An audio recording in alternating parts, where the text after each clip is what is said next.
Alrighty, guys, we're back for Undead Outlaws, and this is an Outlaws of Thunder Junction standard brew, and I'm Redcat. Let's briefly go over the deck, then hop right into some ranked, but first things first, this was a suggestion over in the Discord, so thank you so much for the suggestion. It's gonna be a fun one. A lot of cool Outlaws packed in like Vial Smasher, Gleeful Grenadier, a 2-mana 3/2 legendary creature rocking those Rakdos colors up there. Whenever another outlaw enters the battlefield under your control, Vial Smasher Gleeful Grenadier deals 1 damage to target opponent. That seems pretty decent, honestly. It's going to have a huge target on its back, which is why I still opted for all 4 of them, even though it's a legendary creature. We're going to be pairing this with neat cards like Rakish Crew. This is a 3-mana enchantment. When it ETBs, you get a 1/1 Mercenary with the Mercenary effect, and then also, whenever an outlaw you control dies, each opponent loses 1 life and you gain 1 life as well. That is pretty neat, man. So the whole concept of the deck here is to just kind of get ETB triggers out of all of our different outlaws, as well as death triggers out of all of our different outlaws. And while we're doing that, maybe we go ahead and make those outlaws undead for a second. So not dead after all, making the cut as a 4 of actually. It's a 1-mana instant speed until end of turn. Target creature you control gains. When this creature dies, return it to the battlefield tapped under its owner's control, then create a Wicked Roll token attached to it. We know how far Wicked Roll tokens can actually go in a build like this, especially since, it's an aura roll that we could potentially sacrifice to something like Braids.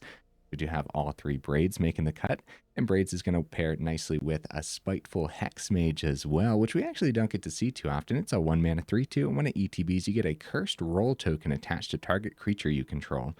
Of course, that cursed roll makes it a 1/1, but that's totally fine and dandy. You can always put it onto a different creature too. Like if you have the Hexmage enter, you can slam that curse onto like a freebooter, which is already just a 1/1 anyway. So I actually really like this card, especially when paired with that Braids, when you can just sacrifice that curse anyways.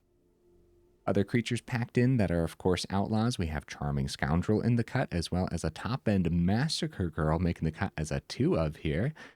More outlaws. This is a warlock here. This is a Gumdrop Poisoner. This is a 3-mana 3/2 with a lifelink. It also has an adventure side where you create a food token for just 1 black mana. Okay. So when Gumdrop Poisoner enters the battlefield, up to 1 target creature gets -X/-X until end of turn, where X is the amount of life you've gained this turn. So I'm interested to see how much life we'll actually be able to gain on any given turn. We're gaining a little bit on the Rakish Crew. We're going to be gaining on Okiba Reckoner Raid, which does flip into a rogue, so it does fit the outlaw theme as well. And then, of course, we can gain on like the food token and our other choice removal here, Virtue of Persistence. The adventure side gains us a little bit of life as well. So it's going to be interesting to see how many things we can actually remove with the Poisoner. Like how consistently can we actually gain life? Also, of course, it has lifelink in and of itself, so they do play into one another quite nicely. Anything else to go over in the list, guys? Yeah, a couple more things to have us have the ability to sacrifice our other things. So a couple Fanatical Offerings, also a way to restock our hand.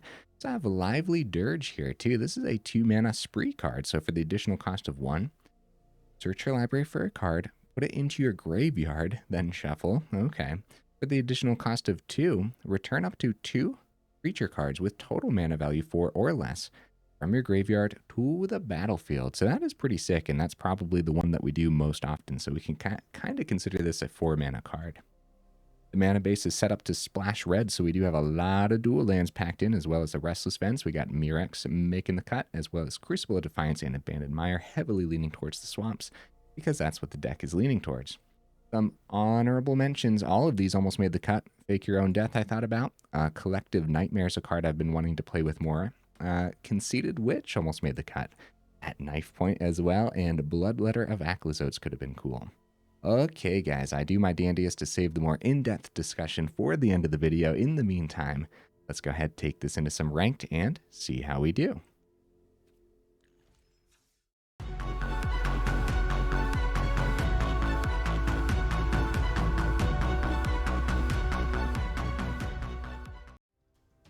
Okay, we'll see if we can get right into that first game here. There was just maintenance. Oh, heck yeah, we do. Nice. Okay, maybe there's going to be a ton of people playing right after maintenance. But opponent, what you bringing to the table, buddy? Opponent goes first.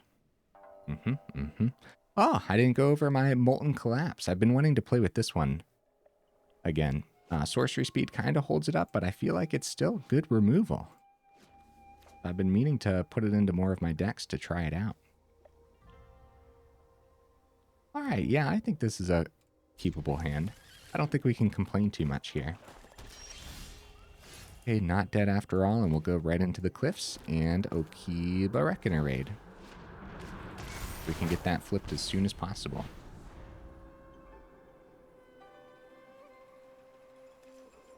Yeah, mana off the top for the next couple turns wouldn't be terrible. What do we got here? Okiba Reckoner Raid. Okay. Don't mind seeing that. So let's take a look here. 2 mana, 1/3, Death Touch.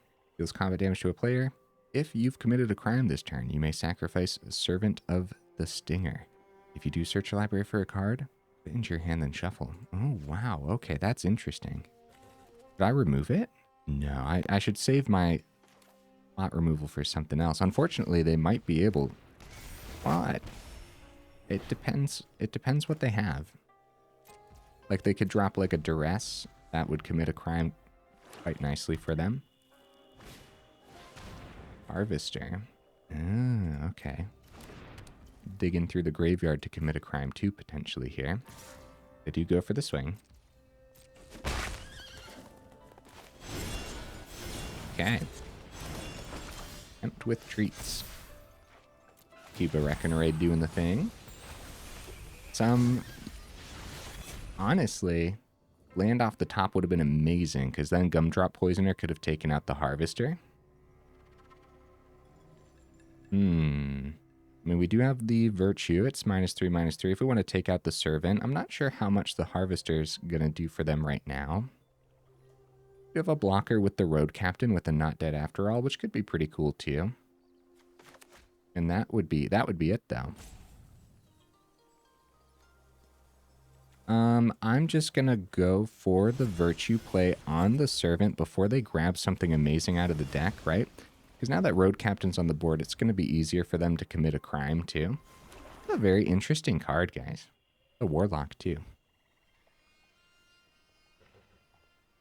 That's very interesting. I like it. I should probably still block here, right? It's a good block for us. Or it's a good trade. I don't mind that.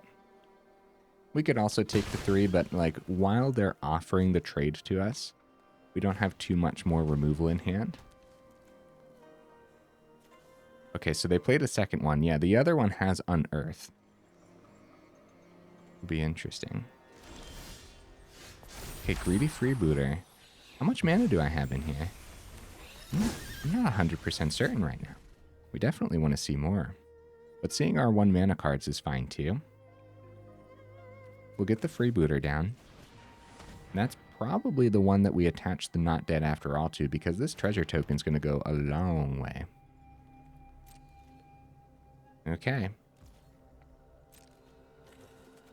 So far it's not playing out terribly, but more mana would go a long way, yeah. For sure.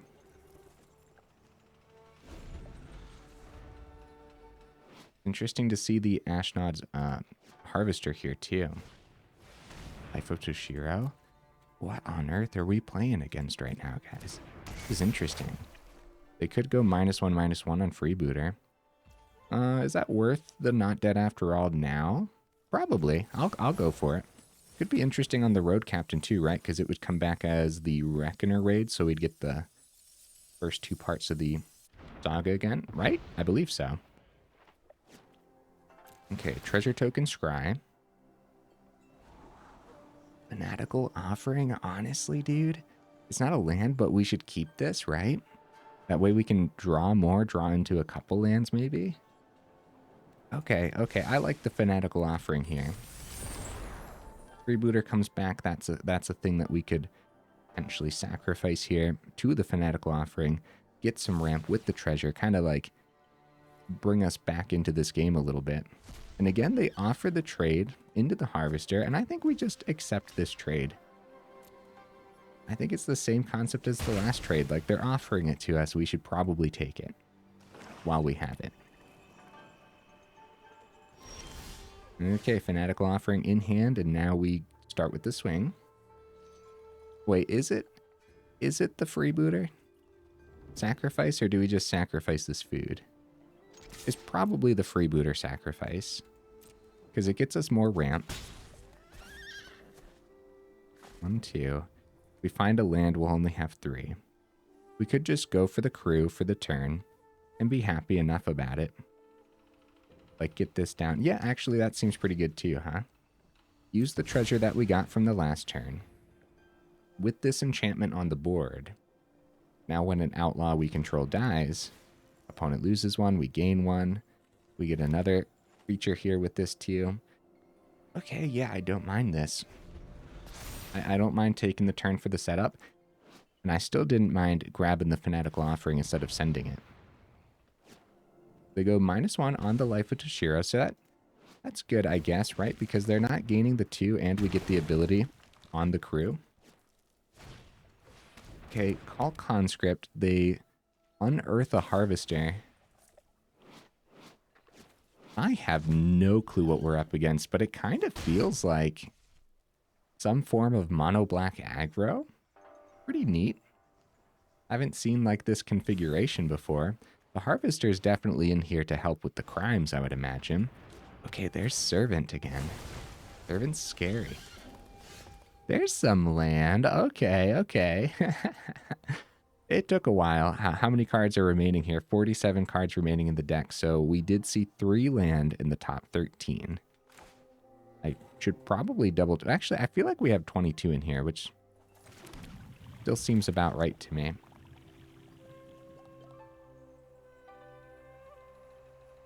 Okay. With the Molten Collapse, if you've descended, you get to choose both of these, which could be pretty good, because we could take out the Conscript and something else. Oh, no. Non-creature, non-land. Permanent, my bad. My apologies, opponent. This is taking me a second, huh? Kind of a great swing. Maybe we just start with the Fanatical Offering on the freebooter, see what happens. See what we draw. I'm okay with that. Instead of going like Gumdrop Poisoner or something, maybe we could have cheesed the 2 through. That's very possible. Swamp on the top. I should keep it, correct? I believe so. Okay, and a 1-mana card as well. Very nice. I will play it, gladly. Get the curse on the Hexmage. That's all fine. We'll see what they end up doing with this Servant, huh? Very interesting stuff. I'm going to keep the treasure instead of using the map. Yeah, there's a possibility that they would have just taken the 2, but I think they would have blocked there, and then we would have just done the exact same thing. Cut down. When it goes down to 10. They committed a crime, so yeah, I wonder what they grabbed with the stinger here. Gonna be interesting.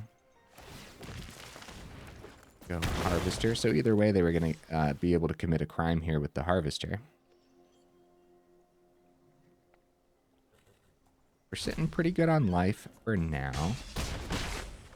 Down to 19. I guess they could... They're going to go for the sacrifice. Yeah, I have no idea what they're going to be grabbing. I don't even think they have to reveal it, right? Yeah, they don't have to reveal it. Just goes right into their hand. Okay, yeah, I guess at that point it could be anything.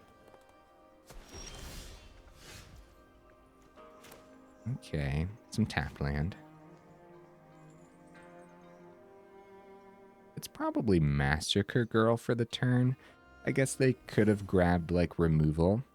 Not too much to remove over here on our side. We could play an untapped land, gain life on the food, then play Gumdrop Poisoner, and hit the Memory of Toshiro. It's actually not too bad, is it? But I think I'd rather set up with Massacre Girl first.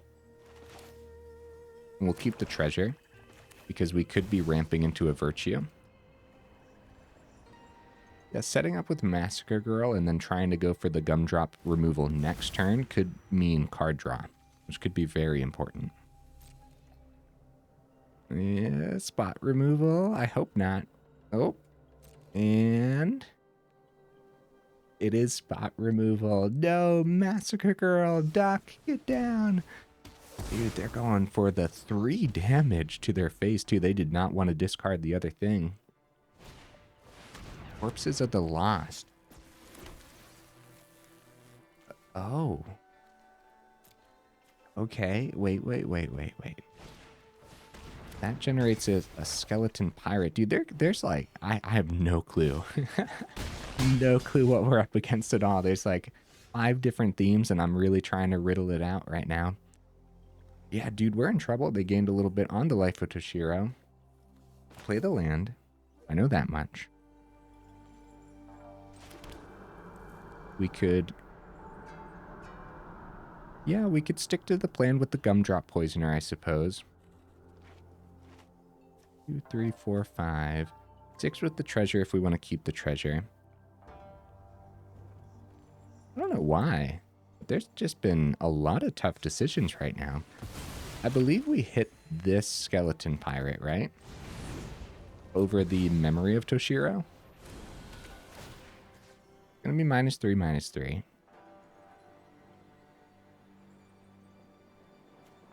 That's a tough decision. I believe we hit just the biggest power over the biggest toughness. Hopefully that Memory of Toshiro ability doesn't like come into play with them.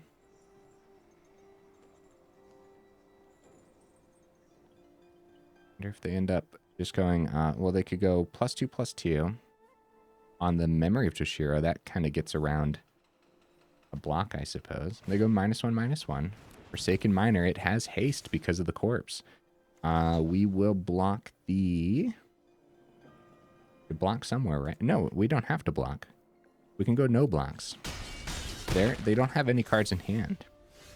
Instead of like anticipating spot removal, we can swing and then play another Gumdrop Poisoner. Yeah, that sounds really good. And that's what we're going to do, I believe. With 1, 2, we got 5 open. I'll start with the map token then.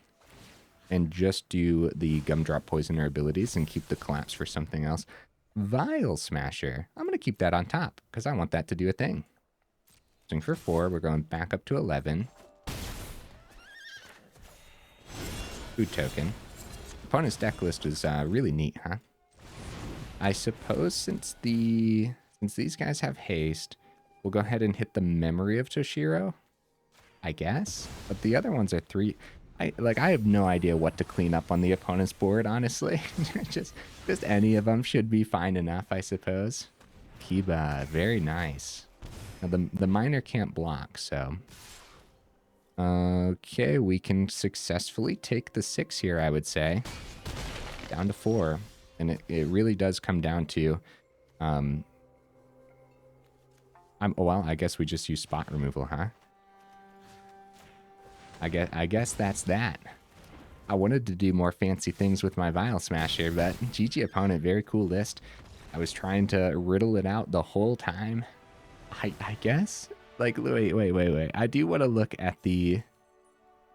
I want to look at the graveyard and everything again. So they had... Okiba Reckoner Raid. They had Life of Toshiro. The Servant of the Stinger, they had at least 2 of these. They had some spot removal... Forsaken Miner, Cult Conscript. So they had a skeleton. They had a skeleton theme, a crime theme. Maybe it was just skeletons, and the whole crime theme that they had packed in was Servant of the Stinger to be able to grab their important corpses of the lost. But that doesn't explain the Okiba Reckoner Raid. So maybe they had like enchantments and artifacts in here too, right? Because there's artifacts with the Harvester. There's enchantments with the sagas. So maybe they had like Roadside Reliquary in the mana base. And maybe it's some removal that relied on that. I have no idea. This is like perfect moment. I really want to see the opponent's deck list just to see what it was doing. Because it was kind of cool, huh? I'm missing mana all those turns in a row. We played a lot of that game on 2. A lot of that early game. So it feels pretty good to get there still. Gumdrop Poisoner showing its power. That lifelink really does go the extra mile.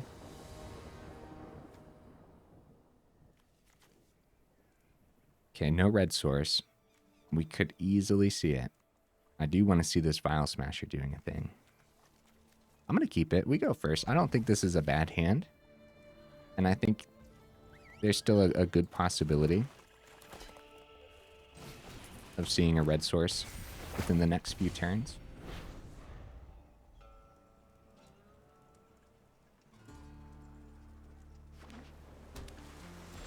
Island from the opponent. Charming Scoundrel is not a red source.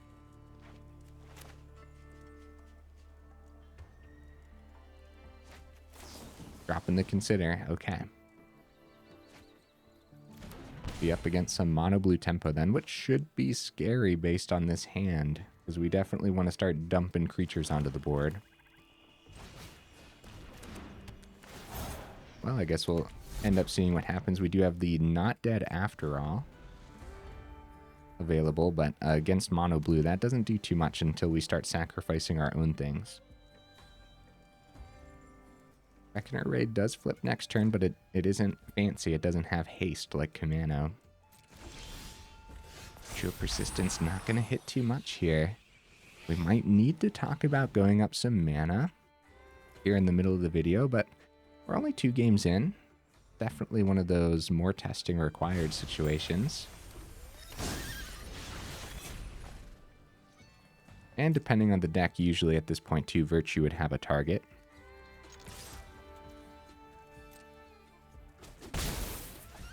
All right, we pass it back. Not a great turn. It's going to be a consider from the opponent. Not Dead After All also comes in handy when, like, the opponent blocks too, I suppose.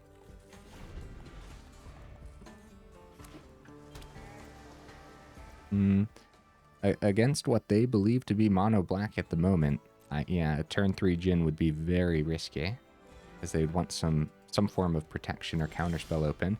Mana, let's go. All right. 3rd mana lands. Could have been a risky hand. So Charming Scoundrel, go Treasure could be pretty good for us. But also just like getting Vial Smasher down, I feel like that would be the first counter. We'd probably start with the swing and try Vial Smasher instead. Scoundrel does a similar thing with the swing on haste though. Okay. I'm going to go for a Vial Smasher for the turn. How do you guys feel about that? Like, I really want Vial Smasher on the board, but I think Charming Scoundrel resolving is going to be more important. Either way, getting either of them on the board sounds really good to me. Just we have to anticipate counterspell.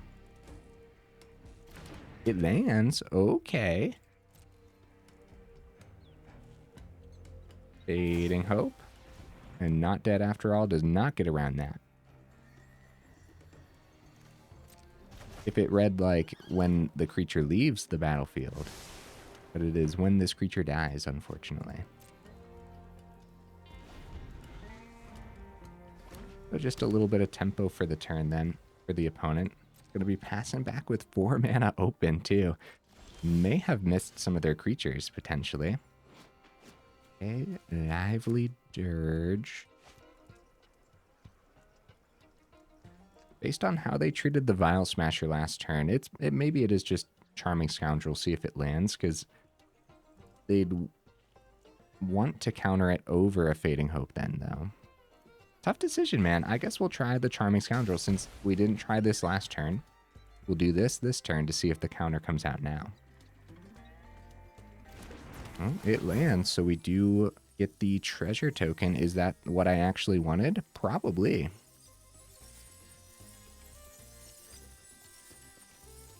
Just based on how difficult it's been to actually get land on the board so far. A swing for 4. Maybe like a flash creature or something. We do see different versions of mono blue tempo. Okay, taking the 4 down to 10. That's good news for us. Mono blue struggles when we go wide. We might as well attempt to play it. So the other option there is keep the treasure to attempt Massacre Girl next turn, but At any point, something's not going to land, right? Thirst for discovery. Is this Vial Smasher actually getting onto this board right now?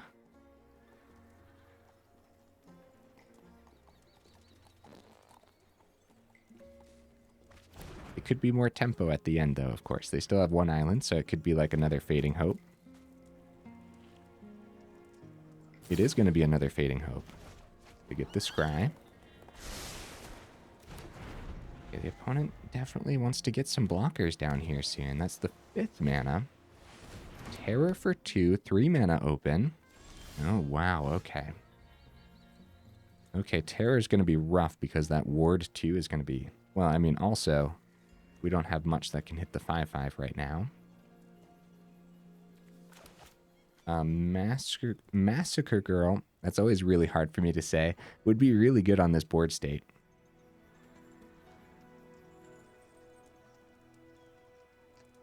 Okay. So we could full swing, see what they do. We have Not Dead After All, and then probably Vial Smasher. I guess it would be Vial Smasher before combat then, right?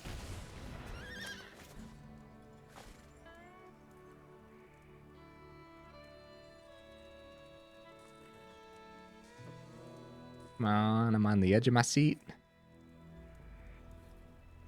It looks like it's finally going to get countered. Oh no, poor Vial Smasher. That's why we got 4 of them in here, right? Gonna have a huge target on his back. Alright, still worth the full swing. Wherever they block, we go Not Dead After All to actually use the card, right? Which, if Vial Smasher was on the board, then we'd get that ability. It's actually really cool, because it's whenever an outlaw enters the battlefield, you don't gotta cast it or anything. Oh, Not Dead After All on the Scoundrel sounds really good. Oh yeah, let's do this. And it's down to 7. Scoundrel coming out. And it should probably be...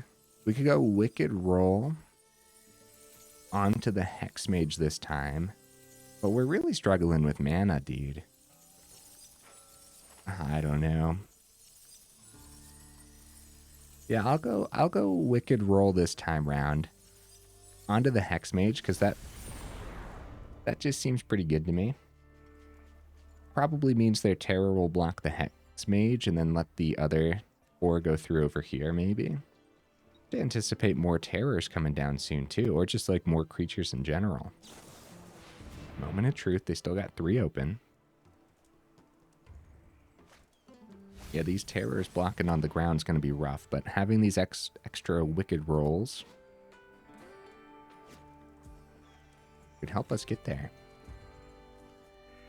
Every little bit of extra damage really matters. Okay, still stuck on 3. So the treasure could have been pretty good. Probably just a full swing still, right?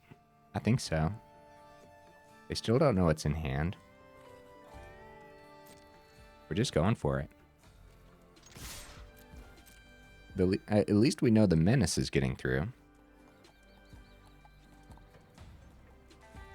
Yeah, with the Ward 2, unfortunately, we won't be able to do anything like Virtue of Persistence on the Terror. This is 5 damage coming through to the opponent's face, guys. So was the Wicked Roll worth it? I guess so. That treasure would have been pretty good too, though. But see, if that was still a 1/1, then they definitely wouldn't have blocked there. They would have blocked Scoundrel again, maybe?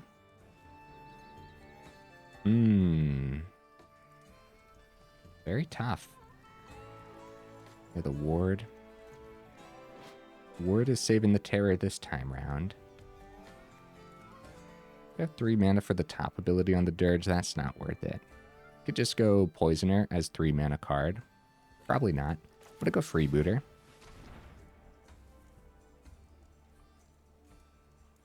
With the opponent at 2, they definitely need to start doing something else here.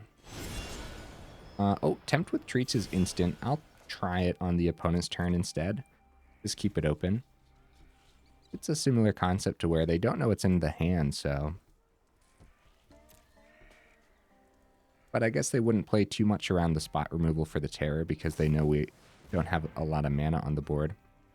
And they're tapped out now. I guess that would be a good time to get the food on the board.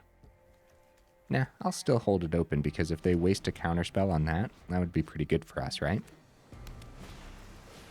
There's the Hottie Djinn. All right, and they still got 3 mana open too, so yeah, this is going to be a problem, huh? Terror, there's their blockers. Oh no. Oh no.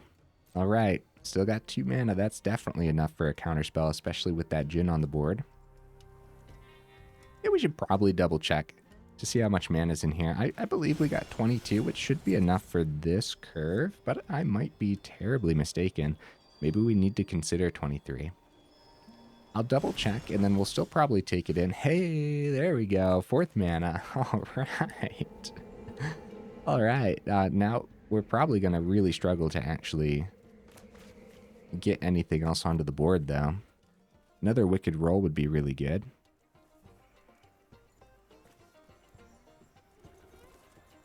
Oh, the menace on this.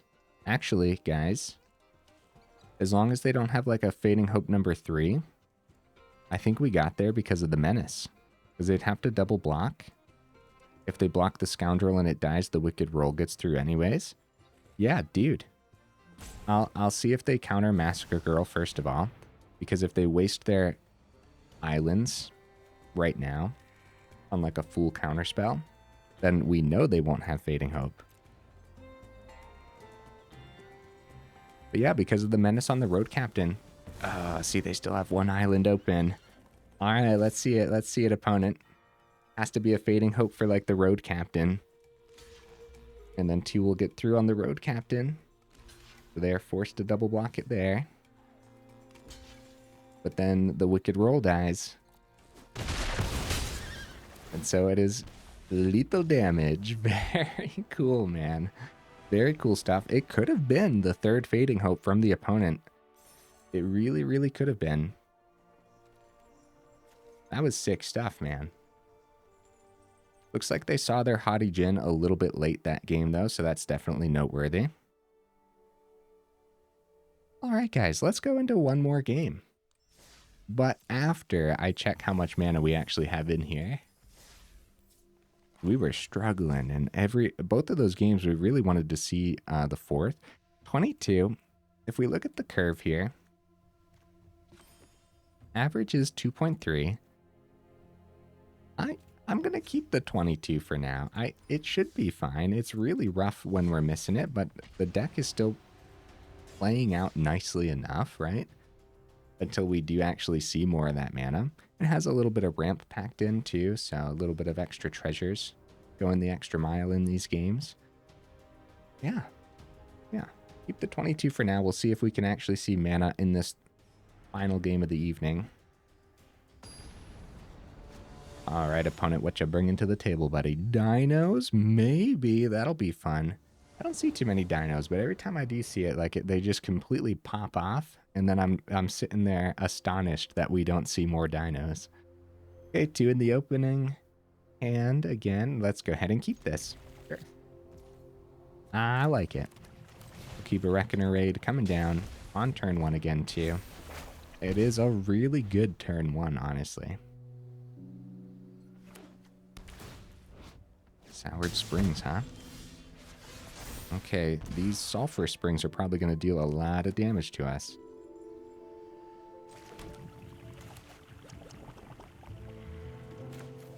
Wondering about that Wicked Roll.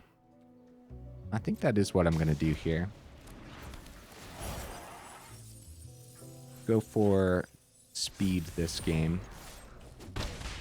Down to 16. Reckoner Raid flips next turn.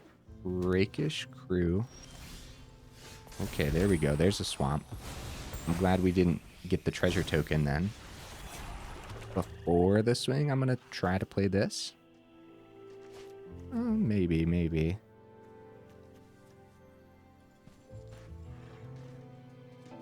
Never mind, I'm going to swing first. I think if we play the crew, I think on the stack they pop the Scoundrel anyways. They got the cut down. We could go not dead after all, which wouldn't be terrible. I think I'm just going to let it die, though. They still end up taking the 1 here, and then we'll still have 3 open for the crew, which isn't terrible. Yeah, either way on the stack, they could have cut down the Scoundrel. But there was a chance, since we were holding open the 3, that they would have saved it for after the combat. Okay. I guess swinging wide is better than plugging it onto the road captain, right? Unless they drop like a flash creature, which I suppose is possible. We haven't really known what we've been up against. Okay, 3 gets through. Nice. Yep, so we keep the Not Dead After All open, and unfortunately, the adventure side of Virtue is sorcery. But that is okay. And the Restless Vents was good to see here, too. Uh-oh, stuck on 3 mana, unfortunately, for the opponent. Okay, Crucible I'm going to keep as utility. I believe we power up the vents. Take 1 damage here.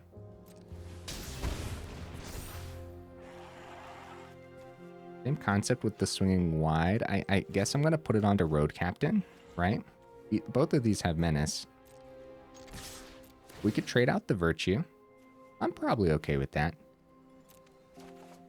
Ew, more land. Like we're hitting for 5 here, guys. Hey, Not Dead After All is still available. We'd very much want to put onto the Road Captain. Oh, okay. Interesting. Did they have that play last turn? So whenever you commit a crime, okay. Okay, I'll read that on my turn. Oh no, more land. Oh no. Luckily the Menace gets through. I'm gonna play the... I guess we play this out tapped. Keep the Crucible back still. It's okay to take some damage here, right? Yeah, that's fine. And then we'll get rid of the Swamp. Put this on to the menacing creatures, for sure. Swing by the dealer. Discard the Swamp. Oh, Okiba Reckoner Raid. Do we play that instead of keeping the Not Dead After All? Yeah, probably. Probably, right? Because then if they don't gain life as soon as they pass it back, we do the last point of damage. Or if they kill Roadcap, actually, if they kill anything, the Rakish Crew ends this. That's pretty wild, man. Unfortunately, it looked like the opponent missed a land for 1 turn. We were able to deal a lot of damage there. Have we been getting lucky? Maybe, but also, like, you know, kind of felt like a flood this game too, didn't it? No, I think maybe our deck was just doing the thing. Anyways, this Marquesa, they would have had on turn 3, right? Because their turn 3 was the Plaza. I don't know. This is one I'll have to go back and rewatch because I thought they had the mana for this. So that maybe this was the draw, but then they ended up playing the 4th land. I have no idea, man. I'll have to go back. So this was Grixis Crimes, potentially. Whenever you commit a crime, you may pay 1. If you do, look at the top 2 cards of your library. Put one of them into your hand and the other into your graveyard. Very cool, man. 3 mana, 3/4 isn't bad stats either, so. All right. Let's go over the deck list again. This was pretty sick. Pretty fun one. I think I probably could have practiced a little bit with it too. Mid-video pack or end-of-video pack. Let's do it. Oh, Ariette. Oh, hi. I don't think I've seen this anywhere yet. 4 mana, 4/4 lifelink. Whenever an aura you control becomes attached to a non-land permanent an opponent controls with mana value less than or equal to that aura's mana value, gain control of that permanent for as long as that aura is attached to it. Oh my. Well, I'll have to read that like 5 more times to actually get a grasp of it and maybe build around it in the future, right? All right. Undead. Oh, that was my 3rd one too. What on earth? I guess we'll have to build around it at some point. Okay, Undead Outlaws. Here's the deck list again, guys. This actually did a thing today, didn't it? And I was gonna say, like, were we just getting lucky? Maybe a little bit of both. you know, we weren't seeing mana for the first couple games, and then we saw a little bit too much mana in that last game. But either way, the deck was really piling a lot of damage through, a lot of little synergies. Pretty cool stuff overall. Were we gaining enough to actually warrant the Gumdrop Poisoner? I think so. I think overall, sometimes you're just going to play Poisoner and not worry about having it be removal. You know what I mean? I think that's going to happen every now and then. Molten Collapse acting as just generic removal for us in that one game totally worked fine too. I actually liked it. I want to play more with this. I just want to see it do a thing. I want to see it actually do both things after we descend too. I don't think I've been able to pull that off yet. Kind of because I just kind of pushed this piece of removal aside even when we are playing like full-on Rakdos builds too. Maybe for good reason, the sorcery speed. So a lot of sorcery speed removal in here. It could hold it up a lot. Yeah, I don't know. Also, the removal that I chose, this could totally be your removal of choice, by the way. Yeah, not a lot of removal packed in general, so I suppose we could consider dropping some other things depending on what you're seeing as well. The Lively Dirge didn't do anything today, so like that could be a good example. You could drop that, just go up more spot removal, and then you're probably not going to be mad about that at all. The mana base. Do we want 23? Probably not, especially in that last game flood. 22 should be fine and dandy. You want to hit your 2 on time, and you could take a couple turns to see your 3rd, and we proved that today. After you see your 3rd, it would be nice to go right into the 4th as well. And at that point too, the deck doesn't mind seeing excess mana. If you do end up flooding out, like maybe you'll be able to pay 7 for a Virtue of Persistence on the top end, or be able to do multiple things on the same turn is really good when you have cards like Gumdrop Poisoner in here, right? Drop a Virtue of Persistence on one card, gain 2, drop a Poisoner, hit something else for -2/-2, right? So moving a couple things while just getting a lot of value in general. Is there anything else we could consider dropping for more removal? Maybe like a Not Dead After All down to 3, or like Not Dead After All down to 3, and maybe like another Greedy Freebooter just to have more creatures. Really like the Not Dead After All, and like hitting pretty much any creature in here is gonna be pretty good. And then you're trying to get like all the ETB and die triggers off of the Vial Smasher and the Rakish Crew. Pretty cool. We didn't get to see Braids today, but I mean, in those matches, would Braids have been good? Yes, I believe so. In all of them? Yes, I believe so, right? I think Braids would have been good in each of those games, so I do like the 3 of still.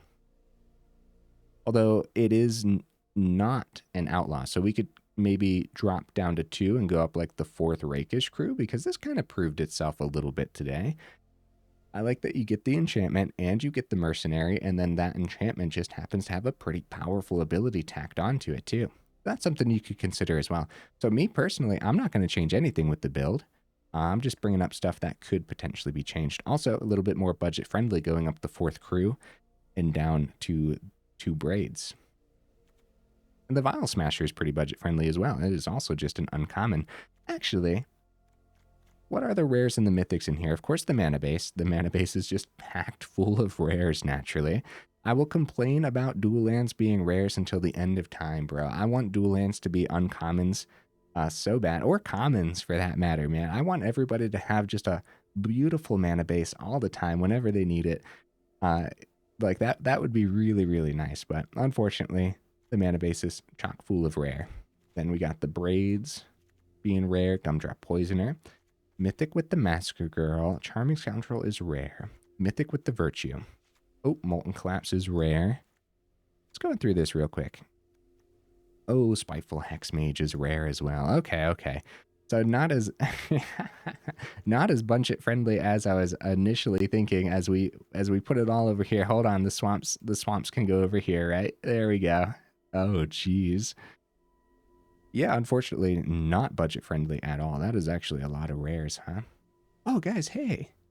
You made it this far into the video. First of all, y'all are champions, but second of all, make sure you check out that description where we got that Discord link as well as that Patreon link if you're interested in supporting the channel that way. It really does go a long way. Okay, anything else with the build, guys? No, I can't think of anything. Yeah, just it kind of like it kind of played out well for how poorly we drew. So I can only imagine if we actually draw really well and actually curve out really well, then the deck is just going to perform even better than what it performed with today. So would have been nice to go up against some super aggressive decks. Would have been nice to see Mono Red or Boros, just to see how we'd actually fare. Because we don't got much removal, but we do have some life gain. And the life gain could do a lot. Yeah, it would have been nice to see that today for sure. Okay, guys, hey, enough rambling. Thanks again for being here, and I will see you in the next video.